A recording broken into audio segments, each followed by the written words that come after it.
Estás escuchando El Descampao.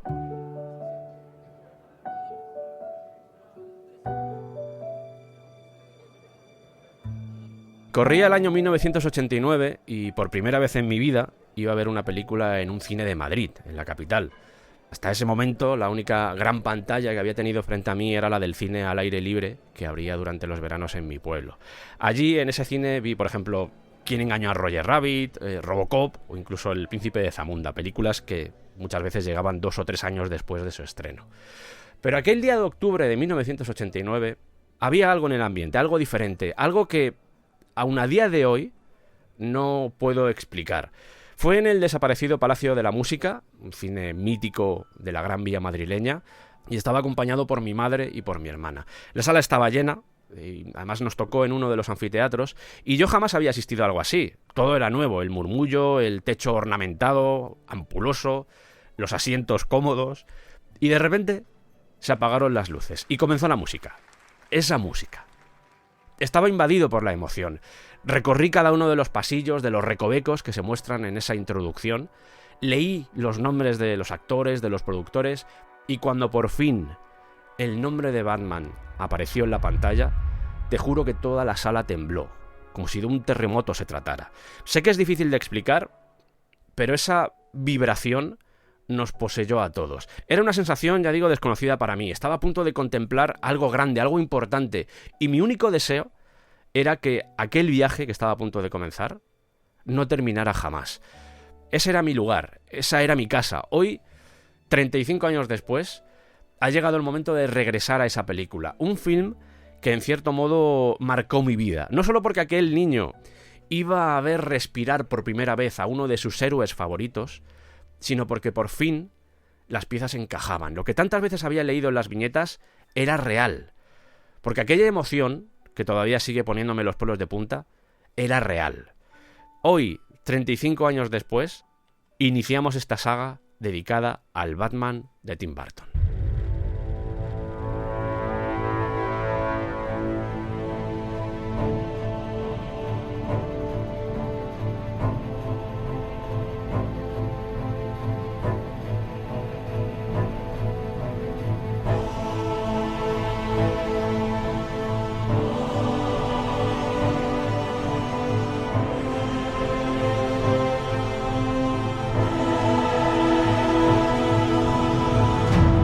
¡Bienvenidos al Descampao!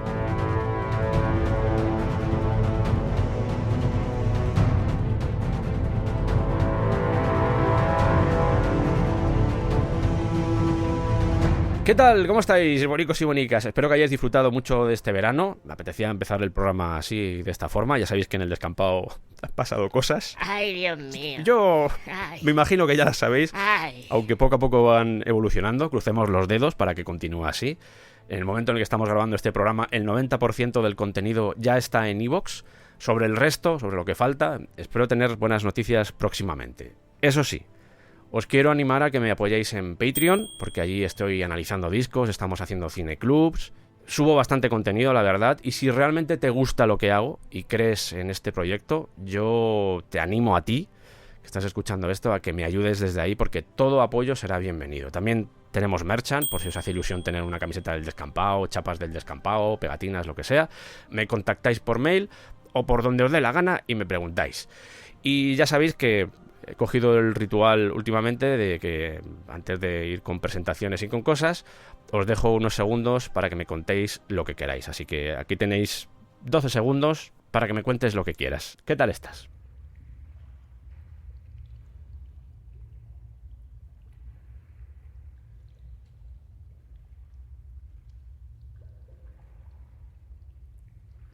El pobre Santi está dormido, pero no os preocupéis que ahora lo presento. Me imagino que lo recordáis, pero hace un año iniciamos una saga que tuvo bastante reconocimiento, funcionó muy bien, la verdad.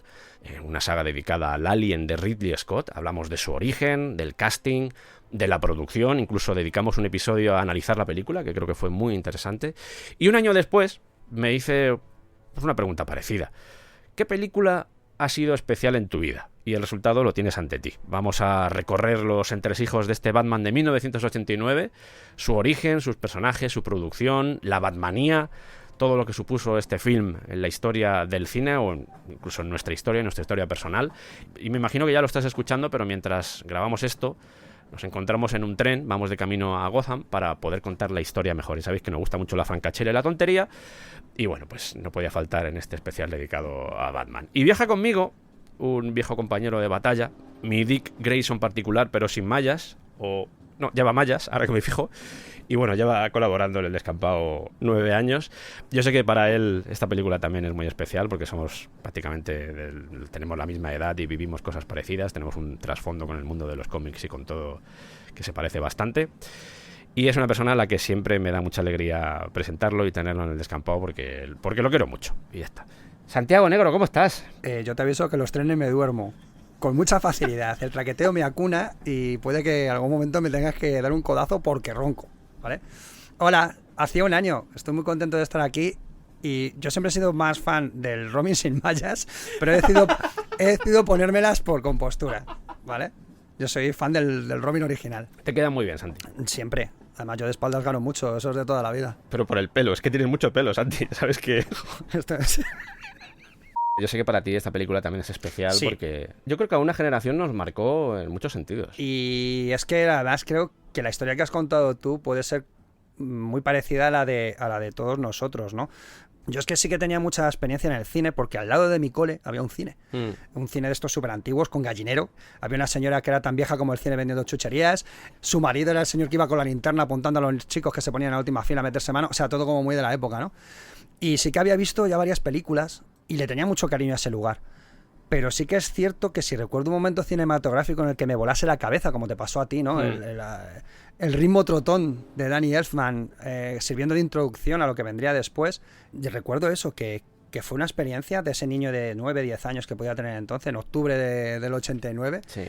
Que dije, ostras, esto es lo que dices tú, con los años entendería lo que significa la magia del cine, pero ahí ya atisbé lo que era la magia del cine, lo que era que una película se te metiese dentro, que te emocionase, que te hipnotizase, que te arrancase completamente de tu vida real y te metiese en ese mundo de fantasía, de evasión, que siempre nos ha llevado, por ejemplo, hoy a hablar de una película o de lo que significó para nosotros, aparte de que evidentemente, como siempre en El Descampado, vamos a meter el bisturí y aquí vamos a sacar hasta el más mínimo detalle del bigote del último productor que pasó por esta película, ¿vale? Esto va así. Lo bueno y lo malo, esto es como siempre. Claro. O sea, lo hablábamos al principio de la película de cómo mitificamos ciertas cosas, ¿no?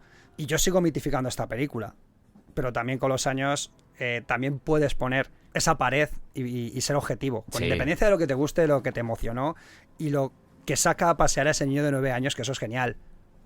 A mí me flipa que me recuerden lo que fue ese momento, ¿no?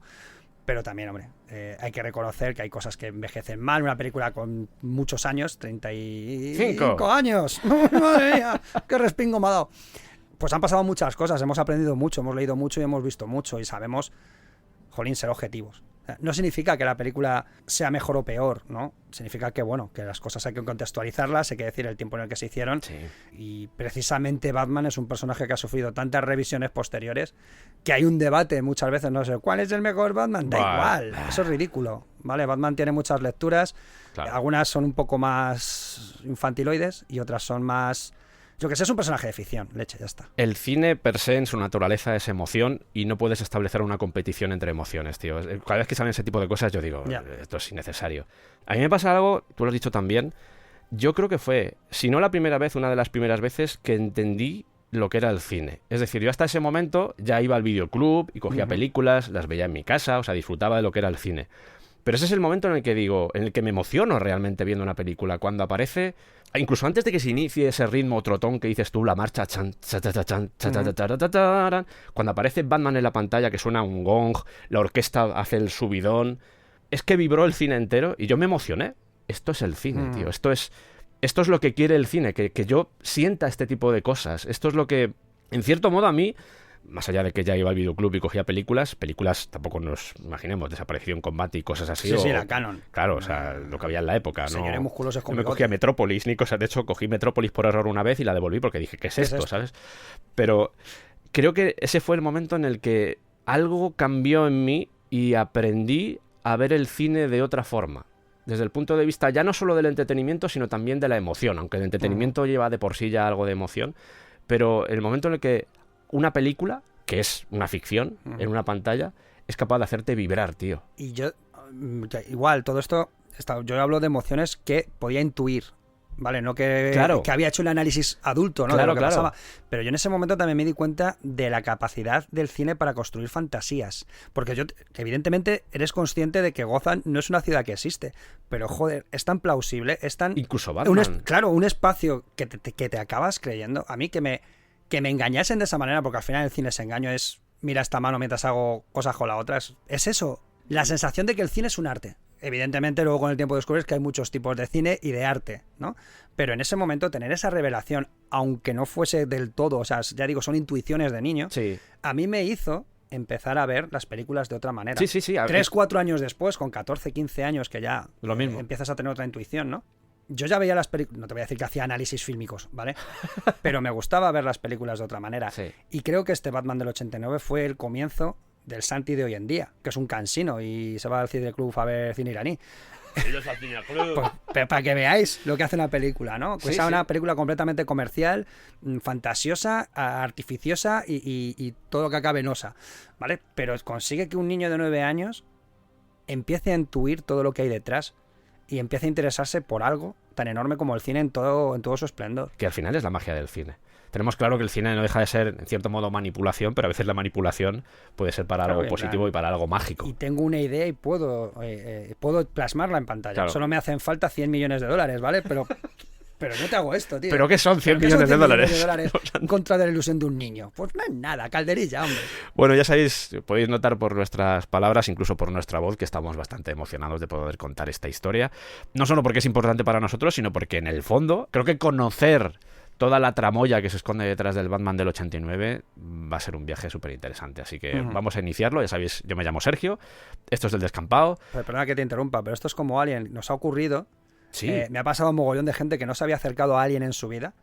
Y gracias a la chapa que os dimos durante 5 programas, hay un montón de gente que o ha vuelto a ver la saga con otros ojos, la ha visto por primera vez. Y eso a mí personalmente me llena mucho. El que seamos capaces de transmitiros eso. Es muy bonito transmitir la pasión y sobre todo la curiosidad de la gente, mover al público para que digan, ostras, no le había dado nunca una oportunidad, pero me lo habéis contado de una forma que ahora tengo curiosidad pues por verlo. Pues a ver si con Batman también hacemos ese trabajo para la alegría de Tim Burton, que de repente va a decir, ostras, ¿esto royalties dónde sale? Yo espero que sí. Yo me he presentado, ¿tú eres? Yo ya no sé ni quién soy y llevamos 10 minutos. Santiago Negro, un servidor, aquí para ustedes como siempre. A ver si nos lo pasamos muy bien todos. Esto es el Descampado y vamos a empezar este viaje.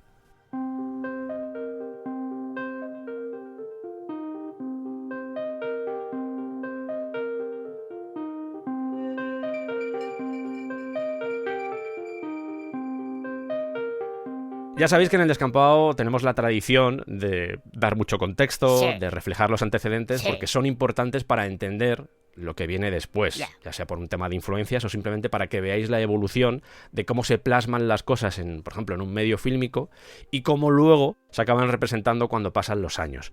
Y en esta ocasión creo que es justo empezar por la propia existencia del personaje, porque el personaje nace en los años 30. Y hemos pensado, al menos de forma resumida, porque es un personaje que tiene muchos años de historia, son muchas décadas en las que ha pasado por diferentes momentos, diferentes etapas, al menos contar cuál fue su origen y cuáles fueron los primeros experimentos, porque yo creo que la palabra es experimento, que se llevaron a cabo sobre todo en seriales que se mostraban en cine, porque como veremos la televisión todavía no tenía la importancia que poseería después. Somos los dos amantes al final de Batman, del personaje. Yo por lo menos lo leía antes de que apareciera la película. Para mí fue muy importante y sé que para ti también es muy importante porque somos sobre todas las cosas, más allá de ser amantes del cine, también somos amantes del mundo del cómic. Y el mundo del cómic, hablábamos de cómo nos ha cambiado la vida, el cine y todo, pero el mundo del cómic también ha marcado nuestros pasos y sobre todo el imaginario que tenemos dentro de nuestra cabeza ya un poco perjudicada. Tenemos que irnos a 1938. Y yo sé que los fanáticos de Batman estaréis diciendo, pero si Batman aparece en el número 27 de Detective Comics en 1939. Pero es que en 1938 ya había irrumpido... El padre de todos. El padre de todos. Superman. Que no es el primer personaje superhéroe, porque eso sería de Phantom, que era del 36, pero sí es el que le da título, le da envergadura a tener superpoderes. Antes de eso, teníamos a todos los arquetipos del Pulp. El Pulp nos presentaba personajes humanos, sin ningún tipo de habilidad extra, más allá de su entrenamiento, de sus puños. De sus puños y de su propia inteligencia, ¿no? Pero que, claro, Superman nos cambia el paradigma en cuanto a que introduce el concepto de superpoder. De repente tenemos un personaje que es súper fuerte, súper mogollón de cosas, y eso, aunque bueno, ese primer Superman no tendría nada que ver con el personaje casi endiosado, ¿no?, que hemos conocido con los años, que vamos, Superman puede hacer de todo, en ese momento saltaba, era súper fuerte y poquito más, ¿vale? Ni super rayos, ni aliento gélido, ni nada por el estilo, esos serían añadidos que iría ganando con el tiempo. Pero el caso es que Superman había sido un exitazo en todos los aspectos, tanto en venta de cómics como luego en otro tipo de medios. También saltaría a lo radiofónico posteriormente. Tendría serie de animación. Bueno, pasarían muchas cosas con Superman que desde el principio marcaría el camino al resto de héroes. ¿Qué pasa cuando algo es un éxito? Pues que hay que repetirlo, claro, evidentemente. Hay que hacer más. Hay que hacer más. Si algo hemos aprendido en el descampado con las Exploitations, si Conan funciona, hay que hacer 300 Conans. Cronac.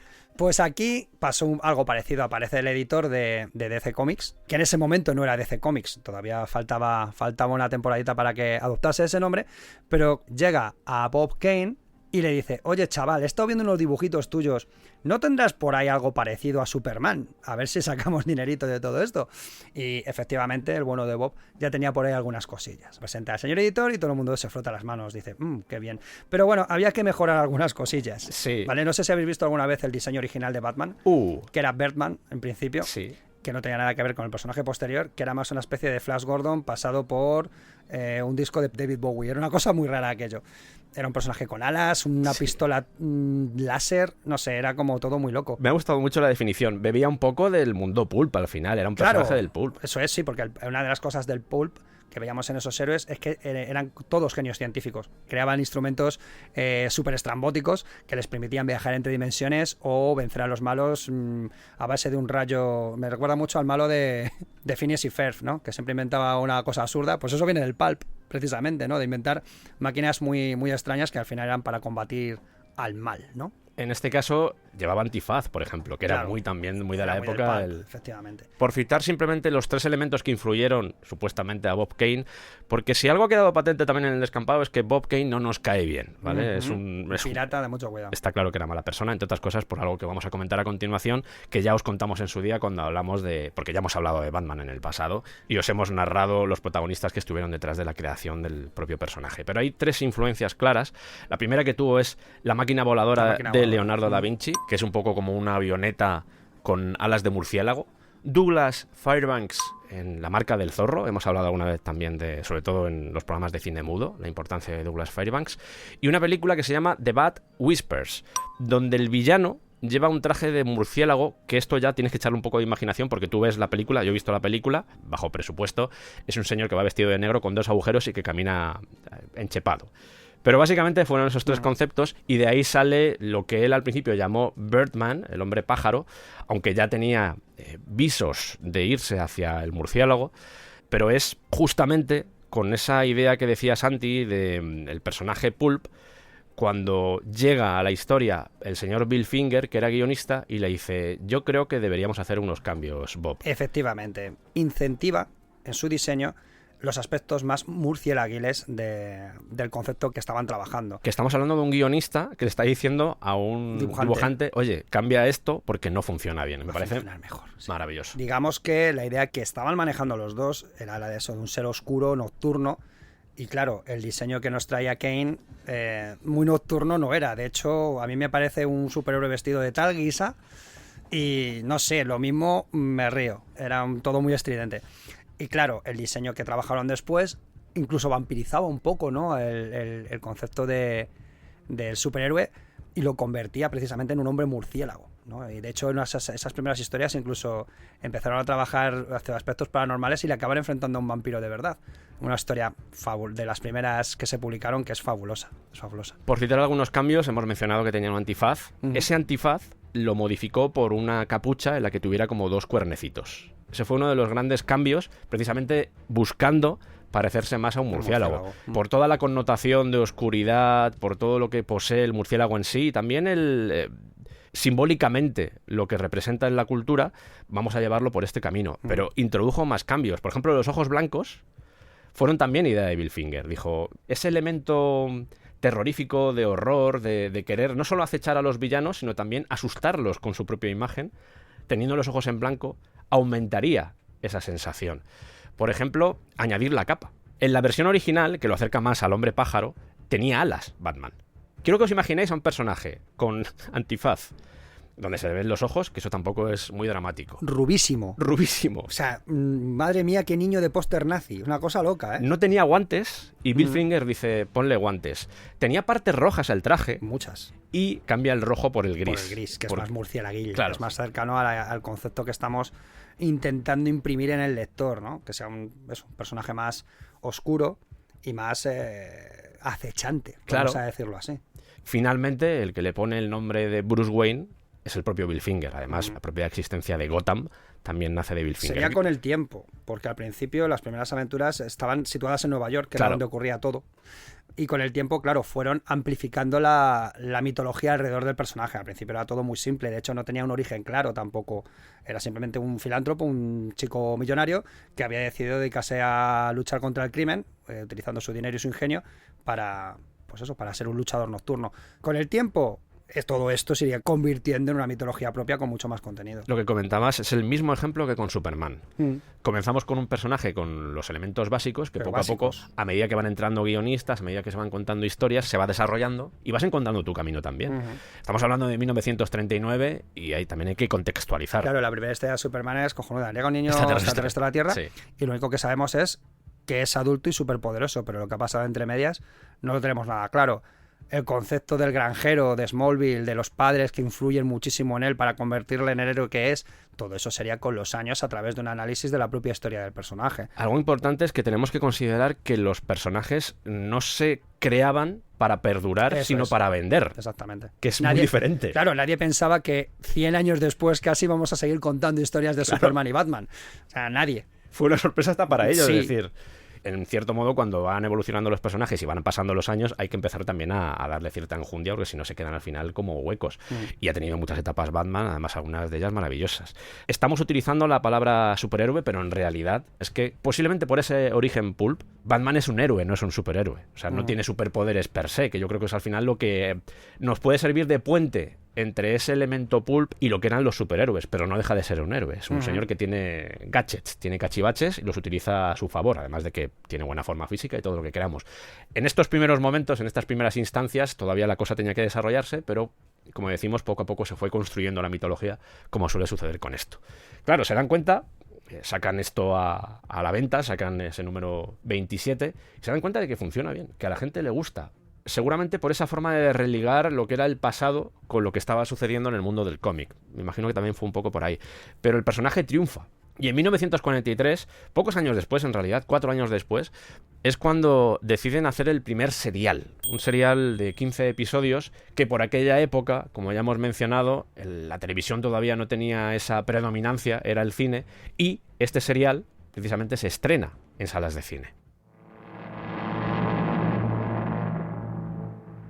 High atop one of the hills which ring the teeming metropolis of Gotham City, a large house rears its bulk against the dark sky. In a chamber hewn from the living rock of the mountain is the strange, dimly lighted, mysteriously secret Bat's Cave, hidden headquarters of America's #1 crime fighter, Batman. Yes, Batman. Lo normal en esta época era que se aprovechase las películas para otras muchas cosas. Había un plato principal, que era la película, y por otro lado se metían cortos de animación, noticiarios incluso, y más en esta época que estábamos en plena Segunda Guerra Mundial y la propaganda era bastante importante. También se incluían estos seriales, seriales de todo tipo, con un montón de personajes, eran episodios muy cortos y que servían, pues eso, de aperitivo al plato principal que serían las películas.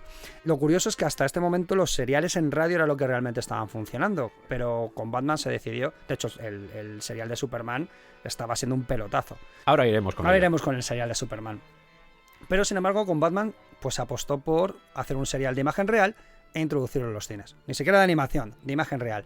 Qué maravilla. Es una fiesta de pijamas eso. O sea, no, es brutal. A mí me gusta mucho ver imágenes, no la serie porque es un poco indigesta. Es difícil, sí. Pero la verdad es que a nivel conceptual es muy loco que alguien decidiese trasladar a los superhéroes toda su imaginería de disfraces al mundo real sin que nadie dijese, esto no puede funcionar. ¿Vale? Pero bueno, funcionó. Está bien. Funcionó. La responsable fue Columbia Pictures, Pictures. que además el presupuesto que asignó era bastante bajo y se nota la verdad.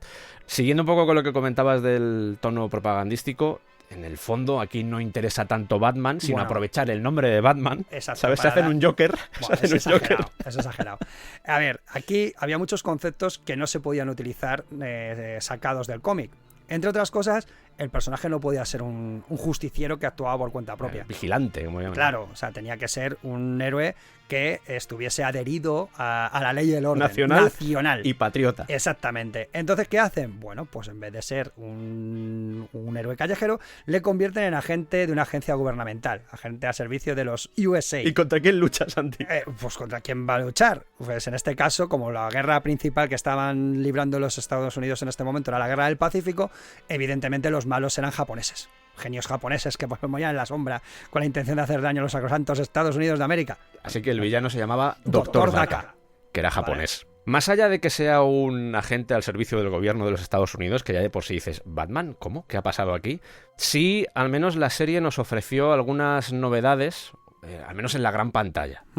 Que luego se convertirían en canon en el propio cómic. Por ejemplo, vemos la Batcueva por primera vez. El concepto de Batcueva, Batman en los cómics tiene una especie de almacén, un hangar en el que hace sus cosas. Un garaje. Sí, no hay Batcueva como tal. Pero aquí ya vamos a ver un lugar concreto, que es la Batcueva. Con el tiempo ya se convertiría en un espacio mítico de la historia del cómic y de la cultura popular, pero la primera vez que lo vemos es aquí, en este serial. De hecho, aquí es cuando se habla ya del dispositivo secreto que te da paso a esa Batcueva. Y además que forma parte de la mansión Wayne. Dices, ostras, esto lo podemos llevar al cómic porque mola. Aprovechemos, Qué bonito cuando se produce Hay sinergias, ¿verdad? Sí, muy bonito. También, por ejemplo, Alfred. Eso es. En los cómics era más orondo, era más obeso. Y aquí dicen, no, vamos a estilizarlo, vamos a ponerle un bigotito y que tenga muy buenos modales. Exacto, totalmente inglés. O sea, la idea de mayordomo de historia de Agatha Christie, casi. Sí.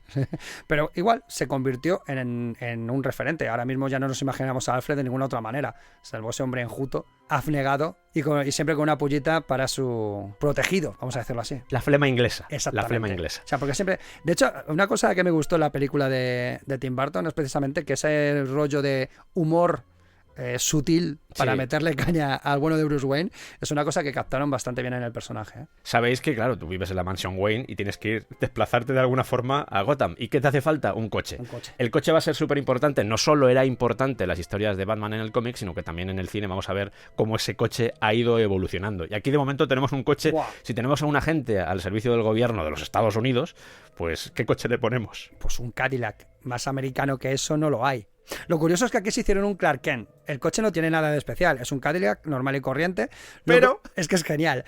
Cuando lo conduce Batman tiene la capota y cuando lo conduce Bruce Wayne ha quitado la capota, ¿vale? Pero ya no es el mismo coche, ya no te descubro. ¿Qué ha pasado? ¡Oh, Dios mío! ¿Qué ha pasado? Pues es eso, un Clark Kent pero con el coche, es brutal. Pero no tenía nada especial, era simplemente un medio de transporte, no formaba parte idiosincrática de la mitología del murciélago. Ahora entender Batman sin el Batmóvil o cualquier Batcosa nos cuesta. Os recomendamos que busquéis imágenes o incluso os podéis ver algún capítulo donde veréis a ese Bruce Wayne pues que tiene un poco de barriga, no es muy atlético. Ya digo, los trajes son muy pijameros, para mal. Además tiene como cuernos de demonio, están como blandos los... O sea, es todo como... Se le caen los cuernecillos a un lado. Se le caen los cuernos, sí. Podría ser el perfecto disfraz de cuñado de cualquier carnaval. Sí. Mucha gente se va a ver representada en... Sí, hostia, ese fui yo hace 10 años en los carnavales de mi pueblo. Solo que en 1943. Eso sí, al menos la serie, entendida como serial que se mostraba en cines, sirvió, por las buenas críticas, para que se llevara a cabo la del 49. Pero antes de ir a la del 49, ya que estábamos hablando de radio, ya que ha salido el tema de Superman, en el caso de Batman se intentó lanzar el serial radiofónico, que yo creo que habría funcionado bastante bien, porque es un personaje, a mí por lo menos, que me pide también esa radio, esa noche, esa oscuridad. A mí a través de la radio creo que se podía haber hecho algo chulo, pero no tendría serie propia, aunque aparecería de forma esporádica en la serie de Superman, serie radiofónica de Superman, ese serial que iría desde 1940 a 1951. The Adventures of Superman. Superman! Up in the sky! Look! It's a bird! It's a plane! It's Superman! Era una serie que estaba dirigida al público juvenil. De hecho, lo ponían justo después de las clases y por lo visto era salir los niños del colegio e ir corriendo a su casa como locos a escuchar el serial de Superman, porque era lo más de lo más. Yo estoy de acuerdo con Sergio en que un serial de Batman orientado hacia la serie negra, hacia lo más detectivesco, hubiese funcionado muy bien. Yo creo que sí. Lo que pasa es que quizá el problema era lo que llamamos ahora público target, ¿no? Sí. El público objetivo.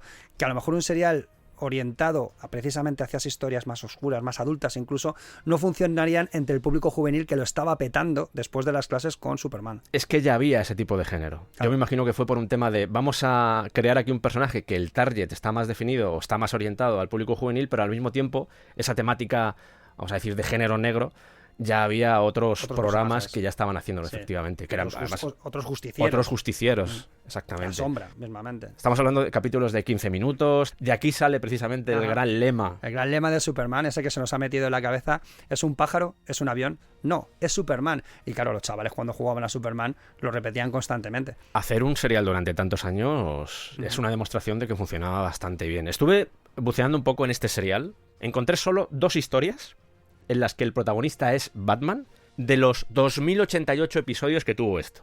El resto de apariciones, y esto me llamó mucho la atención, era Superman pidiendo ayuda. Oye, Batman, necesito investigar esto, necesito ayuda con tal cosa.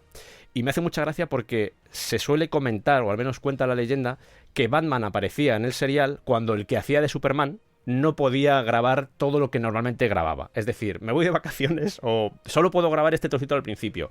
¡Que aparezca Batman! Y otra cosa, curiosidad, que desde el principio se ha intentado unir a estos dos personajes, Sí. que es un clásico de DC ya, las aventuras de Batman y Superman juntos. De hecho han tenido colección propia, World Finest, que era una colección que precisamente se dedicaba a unir a las aventuras de dos personajes, en principio antagónicos por todo. De hecho, aunque me esté adelantando, en los años 50 la forma de reflotar a los personajes es uniéndolos y que ambos conozcan su identidad secreta.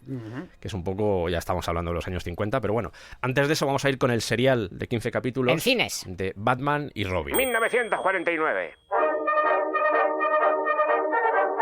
Que recuerda un poco al Nodo, ¿eh?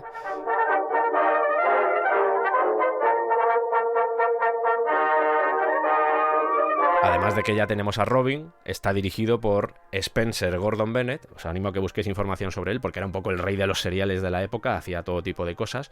Y aquí estamos hablando, ya digo, de 15 capítulos, donde como novedad sale Vicky Vale, que eso nos conecta de alguna forma con el Batman del 89. Y aquí el malo ya no es un japonés, sino que es el mago, The Wizard. The Wizard, que es un malo ridículo, ¿vale? Porque, bueno, como siempre, es una especie de personaje que vive en la sombra, planeando maldades para conquistar, añádalo usted lo que quiera, el mundo, la ciudad... Villarejo de Salvanés, lo que sea. Lo que sea. Pero su gran capacidad era controlar coches. El mago. El mago. El mago al final. Total, que la cosa era intentar mantener la curiosidad del público, porque la identidad del mago a lo largo de todos los episodios era secreta. Vale, una identidad secreta. Y evidentemente al final se descubre en los últimos episodios y la gente diría, oh, no me puedo creer que sea él. Y aquí el coche cambia. Sí. Ya no es un Cadillac, tampoco nos flipemos mucho, es un Mercury. Es un Mercury, no cogieron un Toyota precisamente, no, otro coche muy americano, un Mercury moderno, eso sí, del mismo año 49, funciona exactamente igual, quiero decir, no hay ningún cambio que lo convierta en distintivamente un Batmóvil, es un coche normal y corriente, lo que pasa es que aquí por lo menos que se debieron dar cuenta de lo de la capota. Ya está. De nuevo se intentó llevar a cabo un serial radiofónico, yo me imagino que fue el objetivo durante muchos años, pero finalmente no se llevó a cabo. Y llegamos yo creo que al momento más conocido seguramente por el público, porque estos seriales dentro de lo que cabe tampoco es que hayan tenido mucha difusión, pertenecen ya a épocas inveteradas y yo me imagino que se han perdido un poco en el ostracismo, pero la serie de 1966, la serie que produjo ABC, que tuvo 3 temporadas, con un total de 120 episodios, ahí bien nutridos, Ojo, cuidado, 40 episodios por temporada de media, es que es una salvajada. 2 against 3. I'd say the odds are even.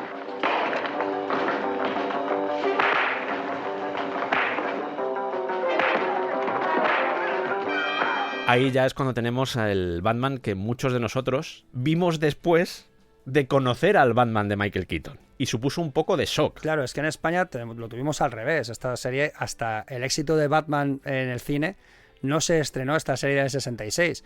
Yo admito que fue un poco, en plan, no me puedo creer lo que estoy viendo. En mi caso igual. Vale, era como todo excesivamente cómico, excesivamente exagerado, excesivamente kitsch, vamos a llamarlo así.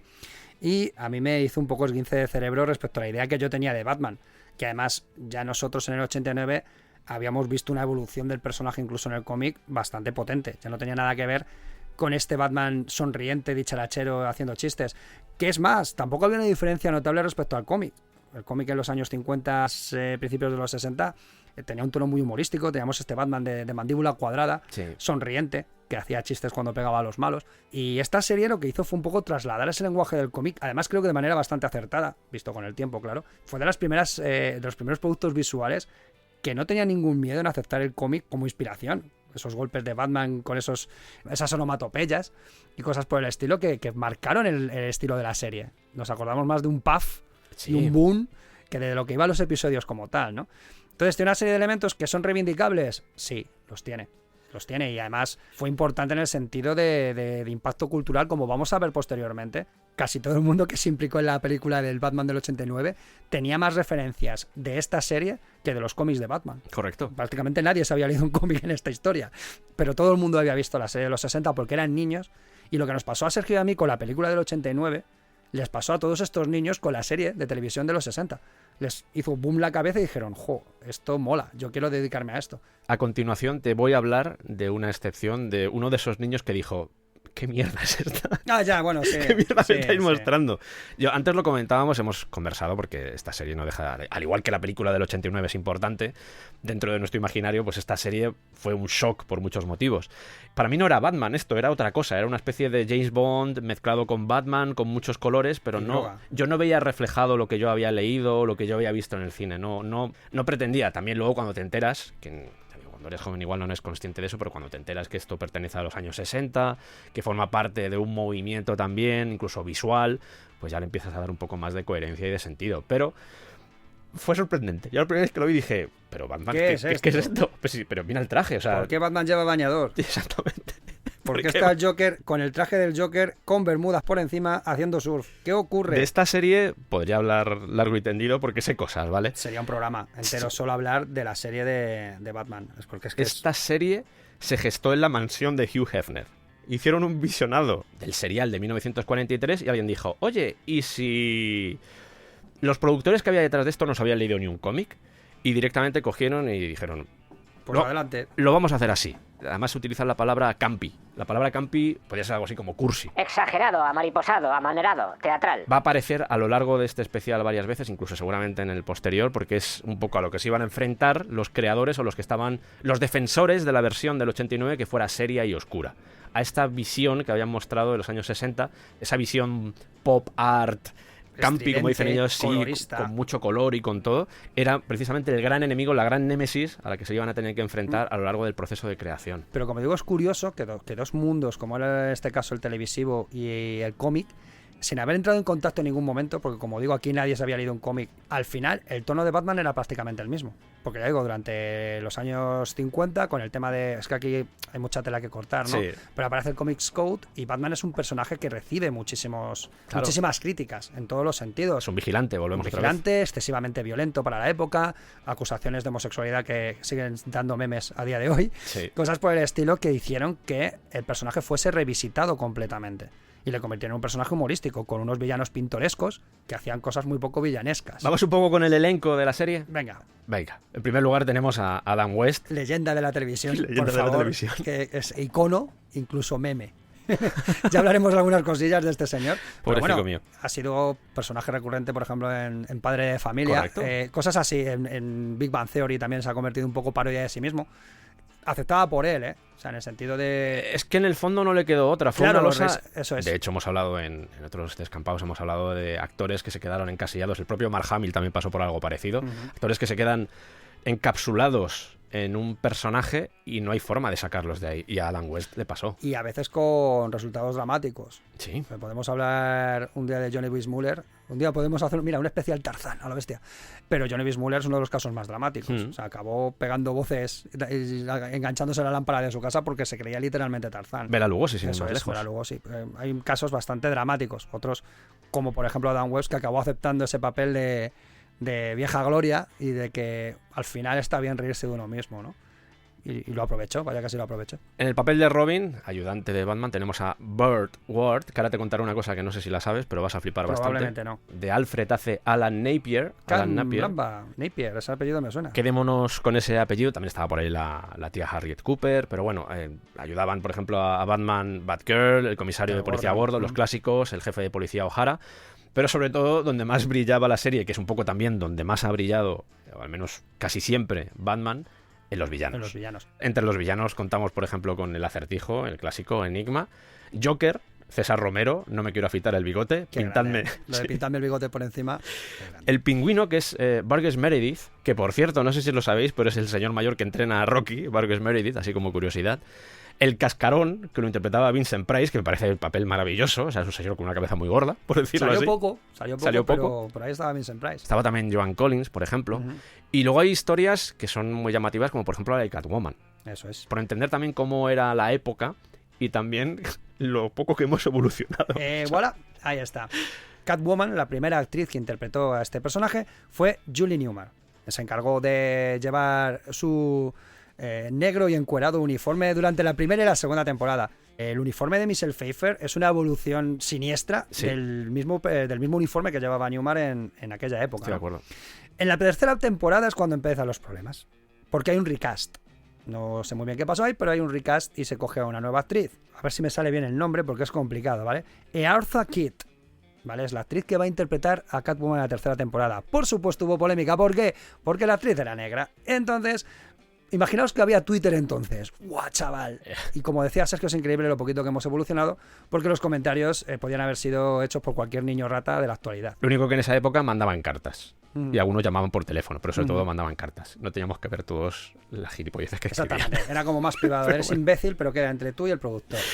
En este caso estamos hablando de la primera Batmanía. Eso es. El impacto que produjo en la sociedad fue importante por esta serie, tampoco nos volvamos locos, o sea, también ha tenido mucha mitificación posterior, pero digamos que funcionó bastante bien, a pesar de solo tener 3 temporadas. Es decir, la serie tuvo la suficiente importancia como para que aparecieran cameos de personajes, de artistas notorios de la época. Tenemos estas escenas que eran geniales, eran parte esencial de la serie, que era Batman y Robin escalando una pared y se asomaban por la ventana a distintos personajes.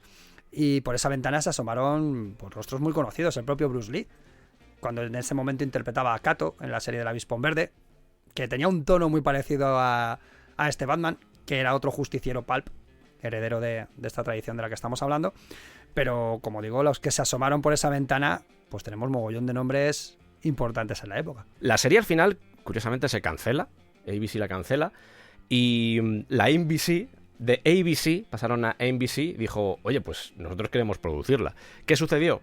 Que yo no sé si a mala idea, o simplemente porque era la forma en la que trabajaban pues, estas emisoras o estos canales de televisión, dijeron, vamos a destruir todos los sets. Y ya sí, eso ya. Y al final dijeron, bueno, pues no la producimos. Sí se hizo una película, tampoco vamos a entrar mucho en ella, porque ya que hemos mencionado la serie no vamos a ahondar más con esto, pero se hizo una película en el 66, que fue cuando se produjo la explosión. Estrenada en España en 1979. Constantino Romero daría voz a Batman. Y yo tengo 2 culos torcidos, Santi. El primero de ellos tampoco es demasiado. El compositor de la música es Neil Hefti, que es la Batman, que era arreglista de Count Basie. Y luego tengo ya el megaculo torcido, que este sí que no lo has visto venir. Hay una canción que grabó Burt Ward que se llama Boy Wonder, I Love You.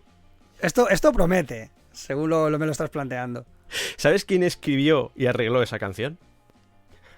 Frank Zappa. Y sonaba así.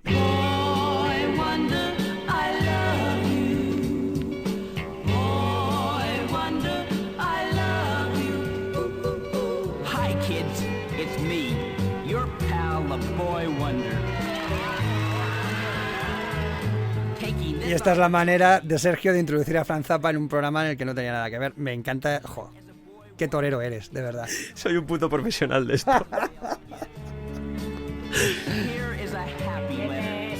Me enseña los billetes, por favor. Aquí tienen los 2. Quite la música, por favor. Ya está. Ya que salgo poco, por lo menos que se me escuche. Ya. Van a contar, ¿no? Sí. Seguro, ¿no? Sí. Lo han pensado ustedes bien y eso. Sí, claro. Bueno. ¿Pero lo hice por algo? No, que tengan buen viaje. Ya puedes subir la música si quieres. Vale. ¿Tengo que dar yo al botón o qué? Pero hombre... O envían los dos. O algo. Por supuesto, en el mundo de la animación apareció con Batman en La Hora de Superman, en Barrio Sésamo también haciendo un cameo con Epi Blas, así como curiosidad. En Scooby-Doo, en las diferentes series de los Superamigos. Ahí...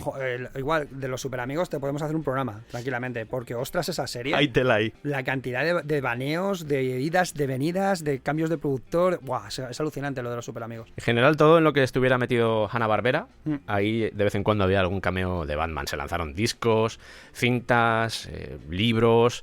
Se hicieron muchas cosas, es decir, el personaje se fue explotando todo lo que se podía, con sus épocas más oscuras, con sus épocas más rutilantes, pero por lo general el personaje fue sobreviviendo a lo largo de los años. Sí, sí, y de hecho en esta época, precisamente finales de los 60, principios de los 70, se produce un cambio importante en la propia concepción del personaje, que sería fundamental ya para entender a ese personaje oscuro, callejero, detectivesco, que es la idea original que habían tenido Kane y Finger, que se había ido diluyendo a lo largo de la década anterior, precisamente por lo que os hemos contado del Comics Code y demás, y aparecen dos autores, Denny O'Neil y Neil Adams, que fueron los que realmente cambiaron el personaje, tanto a nivel gráfico como a nivel conceptual, preservando esa idea original detectivesca que habían impreso en el personaje sus creadores.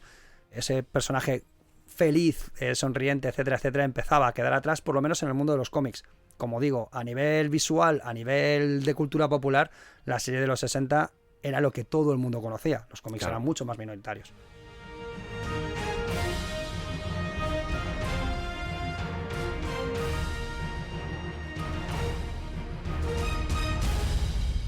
Y ahora, la historia del niño que amaba a Batman.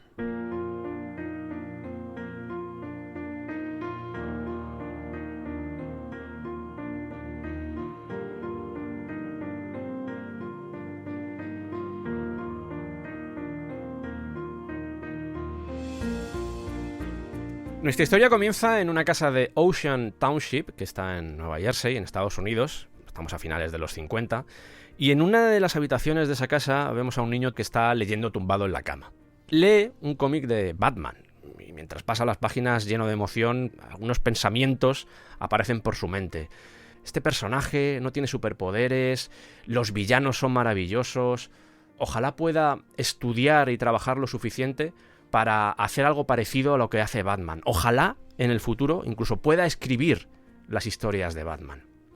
Lo que le sucede a este niño, cargado de ilusión, este devorador de cómics, es que en 1966, él nació en el 51, podemos echar cálculos, tenía 15 años, se encuentra con que Batman, su Batman, por fin va a llegar a la televisión.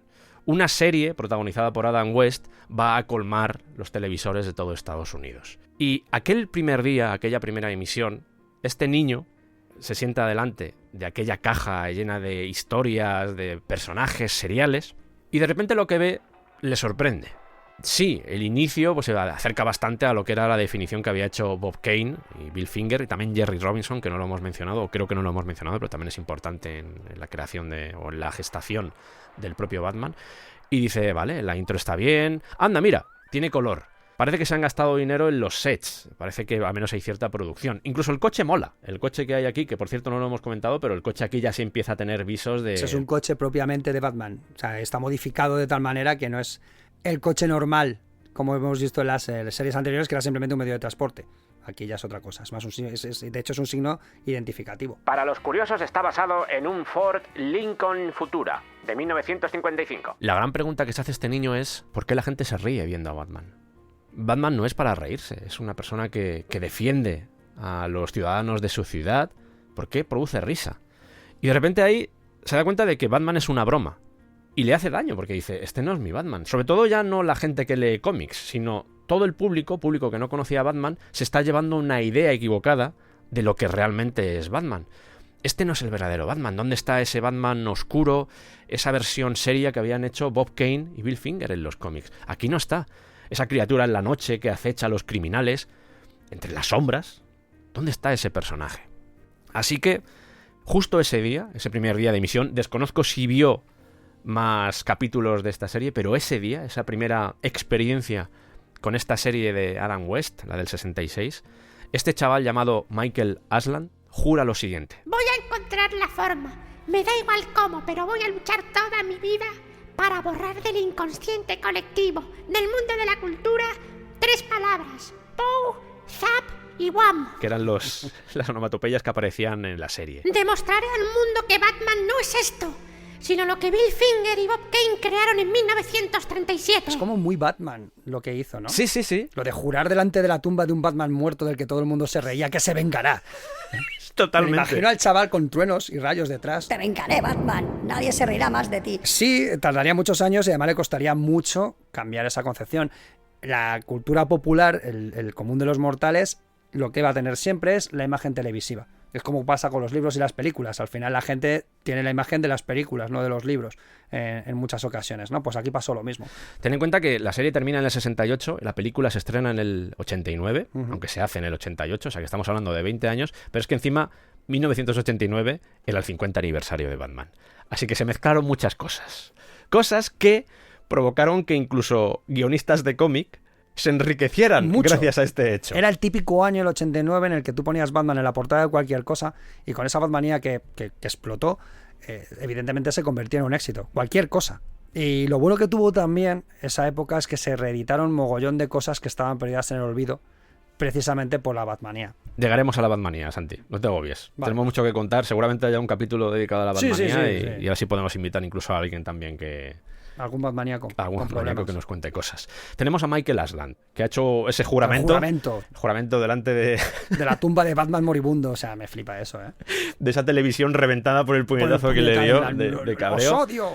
A ver, esto nos podría llevar también al debate de que en realidad los personajes no nos pertenecen, pero también estamos hablando de un chaval de 15 años que se había construido con esos cómics y yo puedo llegar a entender que en cierto modo se viera traicionado por lo que estaba viendo. No tanto, porque en un momento dado pensara, vale, no es mi Batman, con no verlo tengo suficiente, sino por la reacción que estaba teniendo la gente con respecto a algo que él amaba. Pero también te digo una cosa, fíjate que este chaval, su reacción furibunda le llevó a ser creativo. ¿Sí? Convirtió toda esa rabia en algo positivo.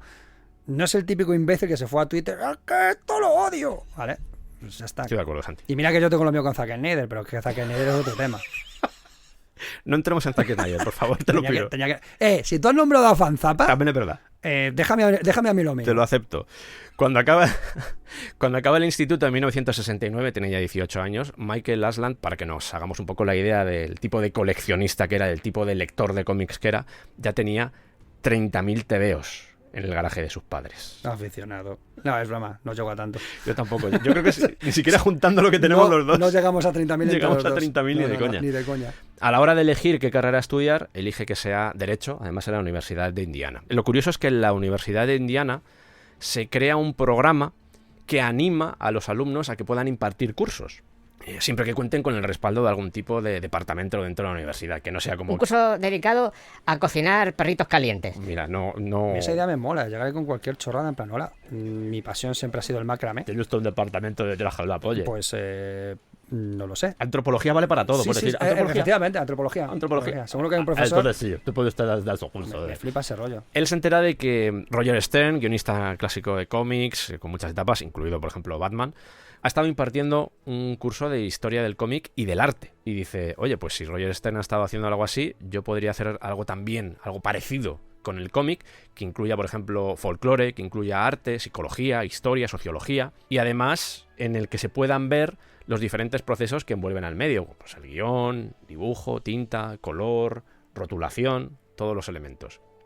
Así que, a pesar de la condescendencia y el escepticismo que lo rodea en su facultad, Michael Aslan se convierte, al menos así lo dicen los textos, a saber, es el creador del primer curso universitario dedicado a los cómics. Además, él decía, es que los cómics son mitología contemporánea, es como el folclore estadounidense. O sea, los antiguos dioses de Grecia, Roma, Egipto todavía existen, solo que ahora llevan capas y spandex. Y es que además esto es muy identificativo con lo que estaba pasando en este momento.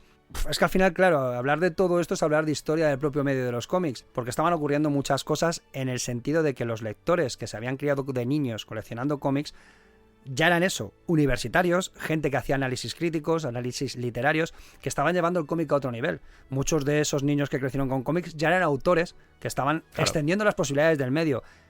E incluso podemos ver esto, que lo estaban intelectualizando de tal modo que lo estaban convirtiendo en cursos universitarios.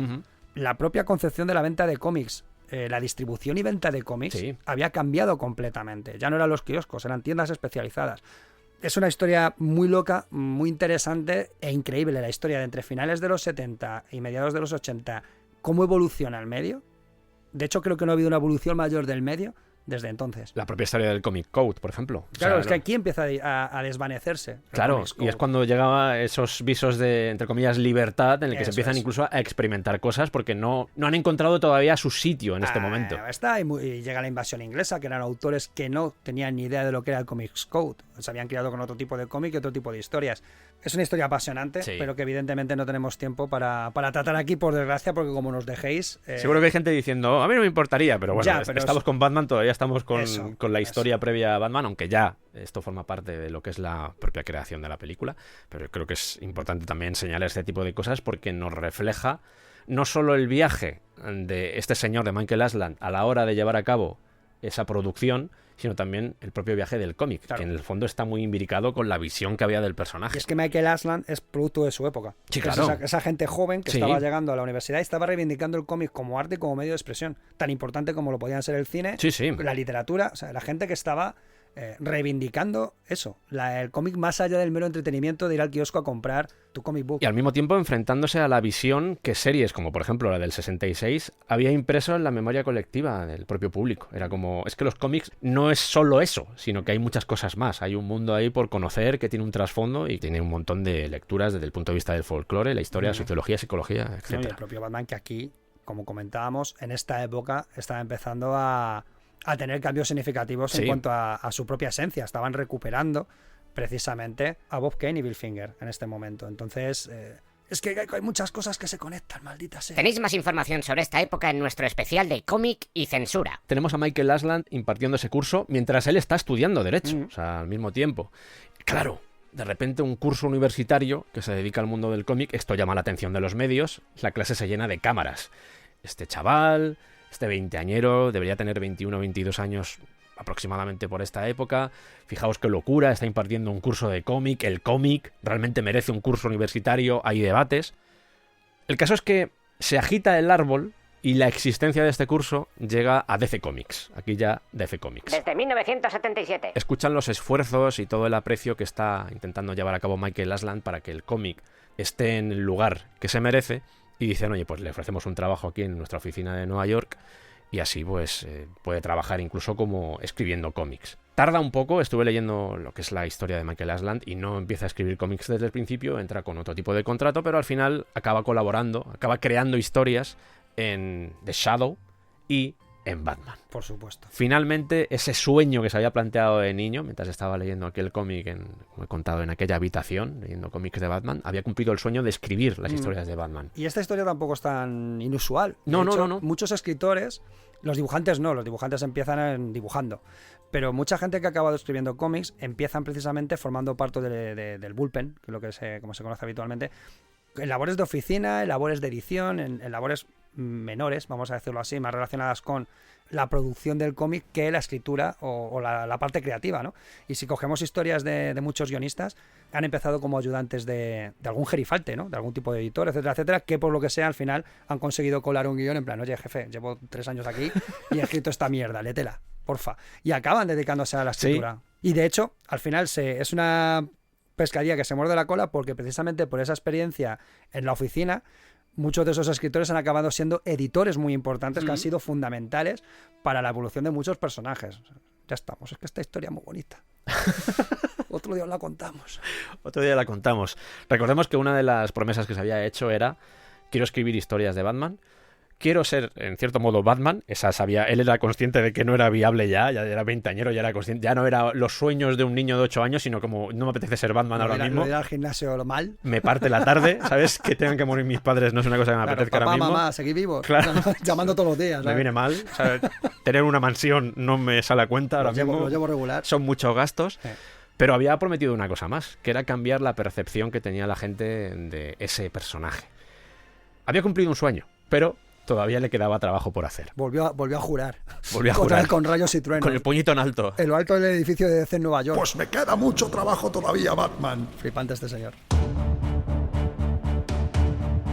No, espera, un poco de publicidad. Arkham Creations, tu tienda de artesanía tentacular. Allí encontraréis todo tipo de artículos hechos a mano. Colgantes, pulseras, pendientes, chapas, tazas, pixel art, peluches de todas las temáticas que imagines. Por ejemplo, ¿quieres tener un peluche de Chulú achuchable y Un momento. Hombre, Chulú, ¿qué tal? ¿Se hacen peluches de mí? Sí, muy chulos además. ¿No se supone que el mero hecho de mirarme acarrea una pérdida de cordura irreparable? No, pero ya sabes que es un poco exageración. Yo te tengo delante y no me está pasando nada. Ah, porque voy incógnito. Ah, por eso vas con esas gafas, con bigote falso y nariz falsa y... ¡Es mi cara! Claro, con este disfraz no se me desmaya la cajera del súper cuando voy a comprar pomelos. Pues yo te he reconocido, ¿eh? Ya, pero es que a ti no te queda cordura ya. Pues también es verdad. Pues me voy a comprar el peluche de mí mismo, que me hace ilusión. Pues muy bien, oye, me alegro. Tienen de Pokémon también. También, y de Monkey Island, de Batman, de lo que quieras. Ah, pues estupendo, pues muy bien. Arkham Creations. ARTKHAM Creations. Lo tenéis en ¿Y redes. de Enrique del Pozo hay algo? Si les escribes, te responden. Bueno. Recordad, artesanía tentacular. No haga eso, que da vergüenza.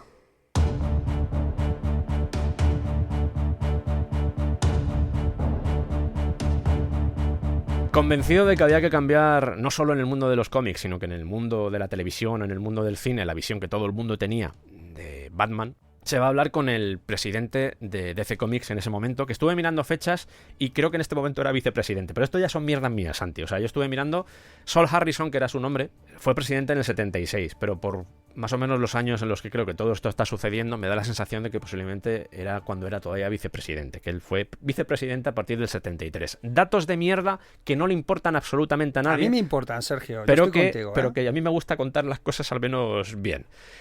Llega al vicepresidente o presidente, da igual, de DC Comics y le dice, oye, quiero hacer algo relacionado con Batman, algo visual, alguna película, una serie, algo. Y Sol Harrison lo mira y le dice, pero tú estás loco, pero tío, si Batman... La frase literal que dice Michael Aslan, que le pronunció en aquel despacho Sol Harrison es, Batman está muerto como un dodo desde que dejó la televisión. Es decir, la serie del 66 acabó con cualquier esperanza. Nadie está interesado en Batman, Michael. El único interés que he tenido en los últimos años ha sido de la CBS, cuando quiso saber si los derechos estaban todavía disponibles, porque querían hacer un Batman in Outer Space. El Dr. Batman Who. Claro, Michael Aslan dice, está muy bien esto, pero yo quiero hacerlo. O sea, él había hecho su juramento y tenía que cumplirlo. Solo Harrison, igual viendo que no era el momento, igual viendo que todavía era demasiado joven, porque estamos hablando de un veinteañero, debería tener por esta época 24, 23, 24 años fácilmente.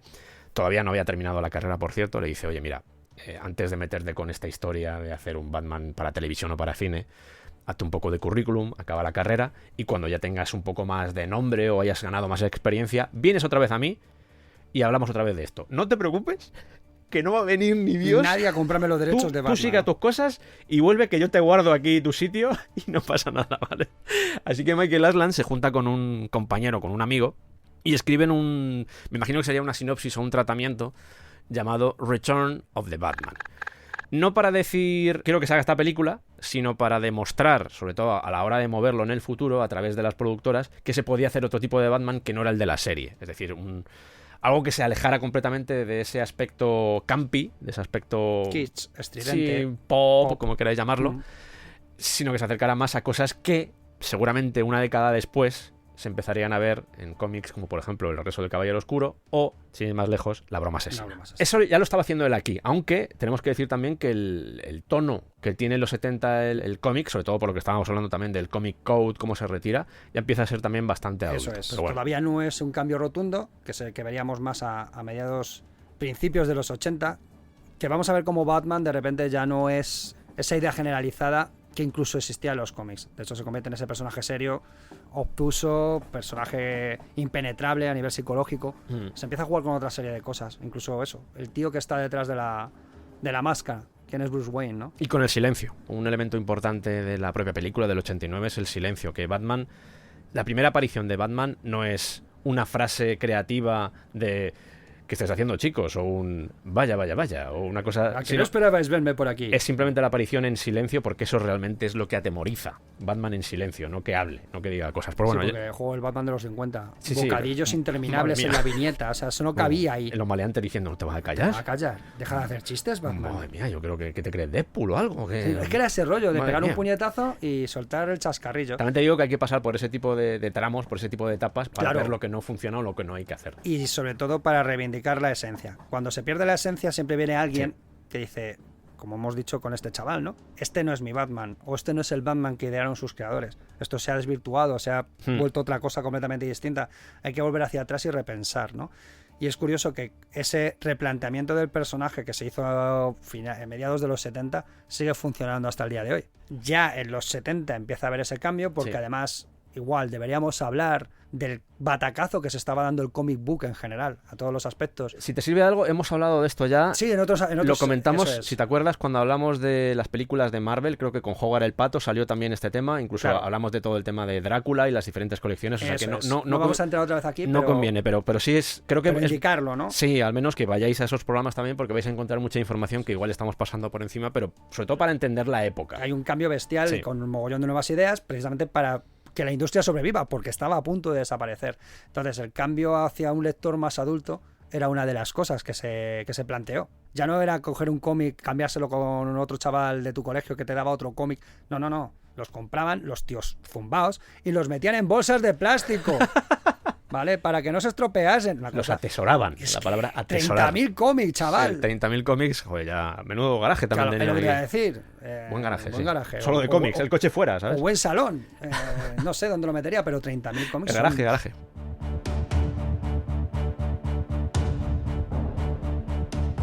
Michael Aslan recibe esa noticia por parte de Sol Harrison, oye, hazte un poco de currículum, y él dice, vale, pues voy a acabar mi carrera de Derecho, voy a dedicarme a terminar las cosas que tenía pendientes, más allá de esto del sueño este que he cumplido trabajando en DC Comics, y cuando termina, comienza a trabajar en... Sé que hay mucha gente fan de mi forma de pronunciar esto que voy a decir a continuación, así que disfrutadlo, va por vosotros. United Artists. A meterle eco, ¿eh? ¿Vale? Sí, por supuesto, va a tener eco. Se convierte en abogado, uno de los 200.000 abogados que me imagino que tenía la compañía en aquella época.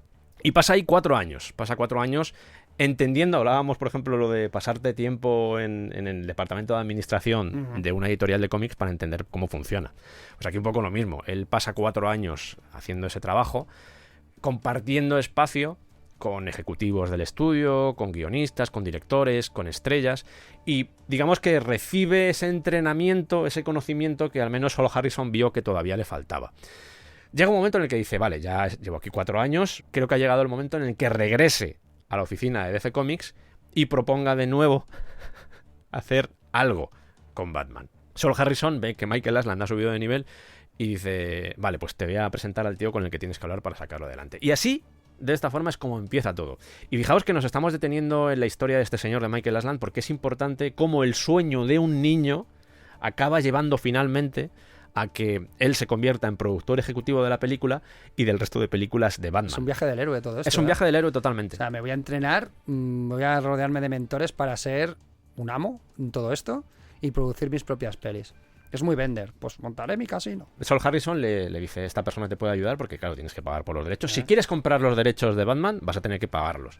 Y se pone a recoger todo el dinero que puede para pagar esos derechos y el 3 de octubre de 1979, junto al productor de cine Benjamin Melniker, que también es histórico, este señor murió con 104 años, o sea, es una leyenda, hizo muchas películas, además en los años 40, años 50, es un señor que ya venía con mucha experiencia, forman, que tampoco he encontrado mucha información respecto a esto, pero al menos hallé el nombre en algunas entrevistas, de hecho creo que la propia de Aslan lo menciona, montan Batman Productions Incorporated. Una empresa solo para llevar adelante el sueño de llevar a Batman al cine. O sea, es tocho esto. Él cuando compra los derechos piensa, esto va a ser súper fácil. O sea, yo voy a ir con la idea esta maravillosa de Batman y todo el mundo va a flipar. Va chorro de dinero, me van a llover. Pues no.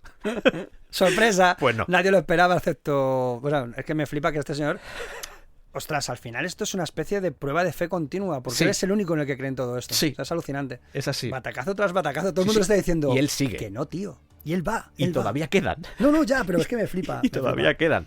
Porque, claro, él decía, "Oye, yo ahora con la propiedad de los derechos de explotación para el medio audiovisual de Batman, lo que pienso es, esto es material que se va a vender solo. Me lo quitan de las manos, señora. Claro, tenemos un producto que va a ser conocido por muchas generaciones, incluso cuando el término de franquicia estaba reservado a cosas como James Bond, pero no estaba tan instaurado como puede ser actualmente el término franquicia. Él dice, joder, vamos a hacer un producto que va a gustar a los padres, va a gustar a los abuelos, va a gustar a los nietos, a los niños, va a gustar a todo el mundo. Algunos van a sentir nostalgia, otros, los niños, por ejemplo, se van a dejar llevar por la emoción del personaje. Se van a poder hacer secuelas, productos de animación, juguetes, juegos, de todo. Va con esto a los estudios y los estudios le dicen no. También es curioso porque todo esto viene de la Guerra de las Galaxias. Había funcionado en ese sentido del merchant, de todas estas Sí. movidas. Entonces este señor entiendo que dijo, joder, es que tenemos no solo la película. Es que ahora hemos llegado, el mundo ha cambiado. Y ahora de repente tenemos un montón de productos del que podemos sacar dinero alrededor, que como satélites de la película en sí. El modelo de negocio estaba ahí. Lo que pasa es que venía con Batman debajo del brazo. Y además venía con el Batman del 66, Claro. porque lo que le dicen en los estudios es, no queremos hacer una película que esté basada en un personaje de una serie de televisión de hace, pues en este caso, de hace prácticamente 10 años. más de 10 años. Ujú. Y claro, él decía, Que no es eso, que no, déjame que te explique. No, pero es que, o sea, acuérdate de ese Batman ahí que se veía que eso no estaba bien, así con tanto colorcito y con todo. No podemos hacer una película de eso en el 79. Fíjate tú, en el 79 acaba de salir Alien.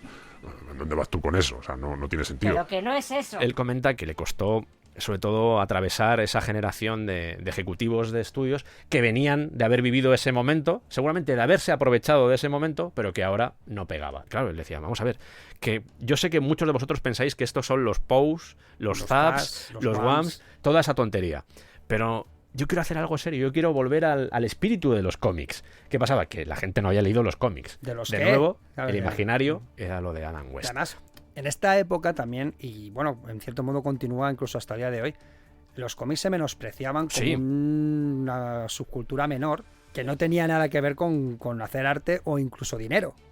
Era así. The Funny Pages. Así, sí.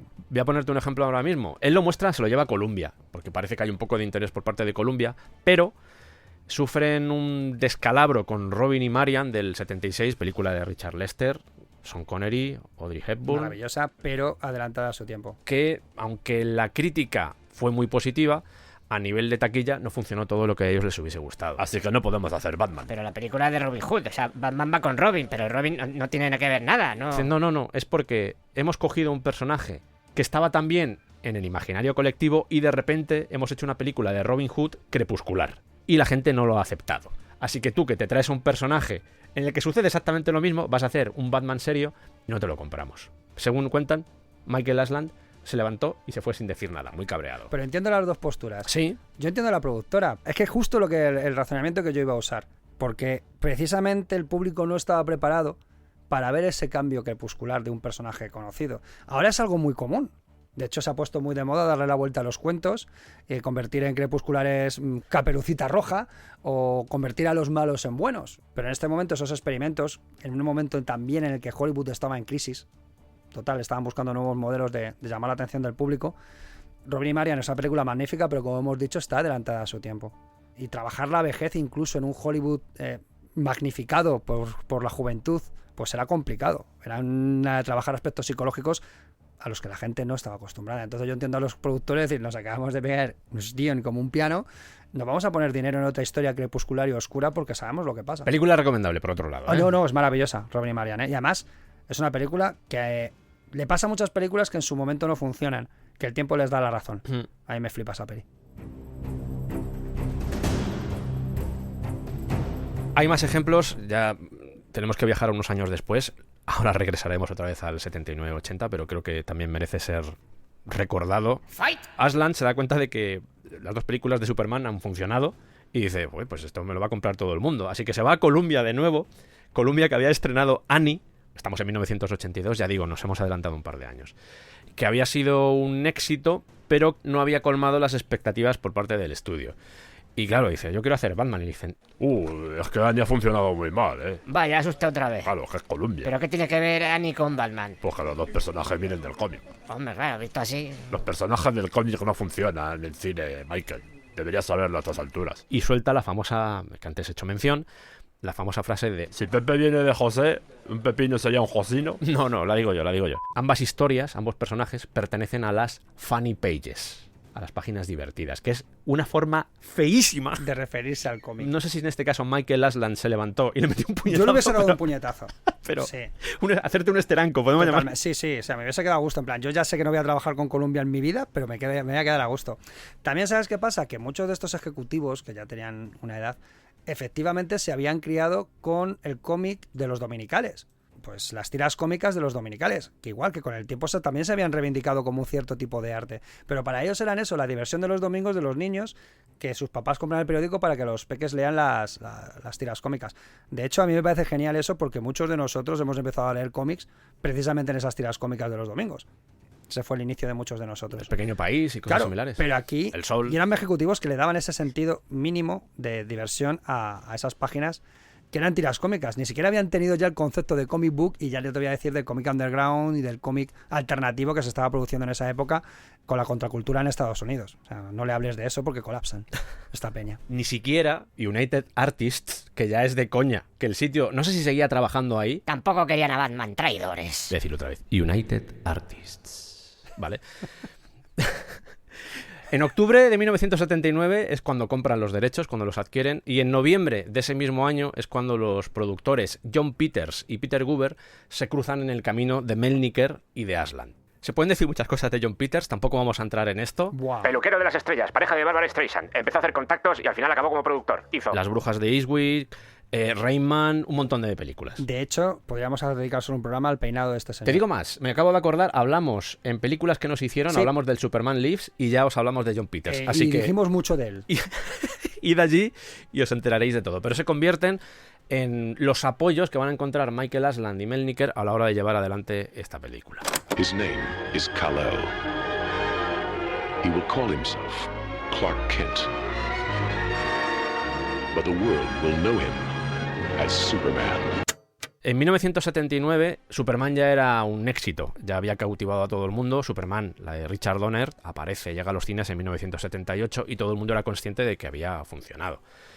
El tema es que para Batman no existía todavía ese interés y a ellos de nuevo les sorprende, pero es como, bueno, vamos a hacer lo siguiente, vamos a anunciar en una convención de cómic de Nueva York que tenemos este proyecto de Batman en marcha, que el presupuesto es de 15 millones, estamos en julio de 1980, y a ver si alguien, algún estudio o algo, se interesa después de este anuncio. Y van con el farolazo, ¿eh?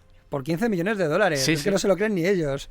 La película, bueno, no voy a hacer el spoiler de cuánto costó, pero bastante más. También es 1980, faltan 9 años, pero... Pero ahora sí, que Superman, estoy seguro de que costó más de 15 millones de dólares. Tengo el dato de cuánto costó Superman y te va a sorprender porque costó en 1978 más que lo que luego costaría la película de Tim Burton. Claro, a eso me refiero. Que muy caro. Y que estos dos señores viniesen con un proyecto de 15 millones de dólares. Era como, es que es un farolazo tremendo. Un farolazo, sí. Lo vamos a rodar súper barato. Ostras, tío. Si la película de Superman la ha sacado Warner, pues vamos a hablar con Warner a ver si les interesa sacar también a Batman. Y a través de Casablanca Filmworks, que pertenecía a Warner, Casablanca, ¿te suena algo esto de Casablanca? Casablanca tenía un sello para discos, para música, sí. Y también tenía un sello para cine. Los Kiss, por ejemplo, ficharon por Casablanca. Sí. Pero bueno, Guber, uno de los productores, curraba allí y me imagino que al final hizo un poco de nexo entre ambos mundos. Sí, iba a decir mamporrero, pero bueno. Nexo queda más fino. Nexo es más fino, sí. Con esto ya se empezaba a dibujar que Michael Aslan y Melniker, como portadores, como dueños, en cierto modo, de la marca de Batman, sobre todo en cines, yo creo que en serie no estaban muy interesados en este momento en llevar algo a televisión, sino que querían hacerlo en cine, querían hacerlo a lo grande, con un buen presupuesto. Pero ellos iban a ser, en cualquier producción que se hiciera, productores ejecutivos, que la función del productor ejecutivo es importante. Al final no dejan de ser miembros de una producción que tienen voz y voto a la hora de tomar ciertas decisiones. En el caso, por ejemplo, de Peters y Guber, se van a convertir en los productores de la película, que es lo que mejor sabían hacer. Tenemos a los productores, tenemos más o menos una película, al menos planteada, van a ser 15 millones de presupuesto, nadie sabe qué historia, no está muy claro, así que dicen, oye, yo creo que es el momento de hablar con algún guionista, porque si queremos vender la película, lo mejor es venderlo ya con el guión y así será todo más sencillo. Podemos decir que había 2 sitios en los que mirarse, que curiosamente, y esto me llama la atención, nos vuelve a conectar otra vez con lo que decíamos del Pulp y Superman, porque en este caso vamos a hablar de James Bond y de Superman también. Van a ser esos 2 referentes que van a tomar a la hora de llevar esta película. Dicen, James Bond ha funcionado bien. De hecho, creadores que habían participado en la saga de James Bond también participarían en la película de Superman, algunos indirectamente. Por ahí aparecen nombres como por ejemplo Richard Maybaum, que era productor y guionista de James Bond, Guy Hamilton, que dirigió un montón de películas de James Bond, y sobre todo el nombre de Tom Mankiewicz, que es hijo de Joseph L. Mankiewicz. Sí. Legendario. Una figura clave de Hollywood clásico. Y que además el hijo, no el padre, había tenido un papel importante en Superman. Fue el que reescribió el guión y le dio verosimilitud. Lo que luego vemos en la película, que funciona, ese olor a pueblo, ese olor a campo, se lo da Mankiewicz con el guión. Pues este tío puede ser un buen ejemplo. Mankiewicz, por citar simplemente, había escrito alguna de las películas de James Bond, como por ejemplo Diamantes para la Eternidad, El hombre de la pistola de oro, es el guionista de Lady Halcón, película mítica. Y otra película que no sé si has visto, porque el título es uno de esos títulos que a mí me vuelven loco. En el original el título ya promete, pero el título traducido, el título que tuvimos aquí, El Madre, la Melones y el Rueda. No sé si la has visto, Santi. No la he visto. Es Bill Cosby, Rachel Welch y Harvey Keitel, dirigida por Peter Yates, el de Bullitt. No sé qué pensar de todo lo que me has dicho. Luego vamos a ver ejemplos de gente que estuvo orbitando alrededor de este proyecto, que también quería tirar un poco por aquí, por este lado de comedia extraña. Comedia macarra, sí. Así es. Mankiewicz, cuando... ¿Has escuchado eso, Santi? Vamos a ver, todavía no hemos llegado a Gotham. Pero igual... Claro, es que como hay mucha competencia, lo mismo ya los maleantes han venido al extrarradio. Pues tiene toda la pinta, porque acabo de escuchar otro... Esos son gritos. Sí, aquí está pasando... En el tren está pasando algo, Santi.